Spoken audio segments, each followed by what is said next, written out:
ब्रेकनंतर बघूयात बातमी आहे बुलेट ट्रेनशी संबंधित भूसंपादन मोबदला जागा हस्तांतरण हे विषय 30 सप्टेंबर पूर्वी मार्गी लावण्याचे आदेश देत ते मुख्यमंत्री एकनाथ शिंदे यांनी प्रशासनाला दिले। तसंच मेट्रोसह पायाभूत सुविधांची कामं नियोजनानुसार पूर्ण झाली पाहिजेत असंही अधिकाऱ्यांना बजावण्यात आलंय।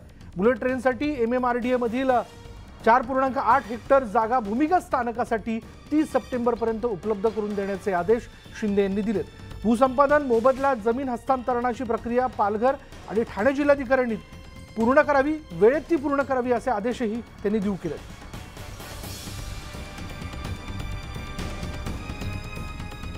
तर मुंबई महापालिकेने मुंबईतील 13 धोकादायक पुलांची यादी जाहीर केली आहे। या पुलांवरनं गणेश आगमन विसर्जनाच्या मिरवणुका नेतांना खबरदारी घेण्याचं आवाहन करण्यात आलंय। या पुलांवरून मिरवणुका नेतांना रेंगाळू नका, त्याचबरोबर ध्वनी क्षेपणाचा वापर करू नका, तसंच नाचू नका असं आवाहन पालिकेने केलंय। मध्य रेल्वे मार्गावरून जाणारे 4 पूल आणि पश्चिम रेल्वे मार्गावरून जाणारे 9 पूल हे अतिशय जुने झाल्यानं धोकादायक स्थितीत आहेत। बरं, हे पूल कोणकोणते जाणून घेऊयात। यामध्ये आहे घाटकोपर रेल्वे पूल, करी रोड रेल्वे पूल,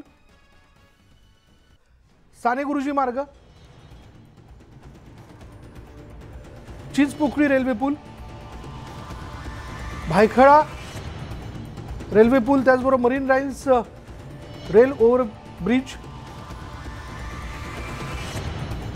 Falkland rail over bridge, Bellasis bridge, Mahalakshmi steel rail over bridge, Prabhadevi Carroll rail over bridge, दादरमधील Tilak rail over bridge, Sandhurst road rail over bridge, French rail over bridge, Kennedy rail over bridge, हे bridge सध्या म्हणजे हे पूल सध्या धोकादायक अवस्थेत आहेत। पुढली बातमी अशी आहे की कुलाबा बांद्रे सिम्स मार्गावरच्या मेट्रो 3 ची आज ट्रायल पार पडते।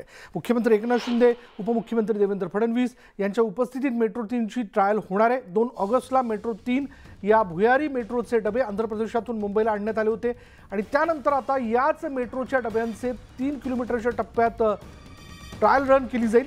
गोरेगाव आरेमध्ये उभारण्यात आलेल्या रॅम्प पासून ते मरोळ या स्टेशन दरम्यान याची चाचणी केली जाईल। एकीकडे आरे कारशेडला पर्यावरणवाद्यांचा विरोध असताना दुसरीकडे मात्र ट्रायल सुरू करण्यात आली आहे।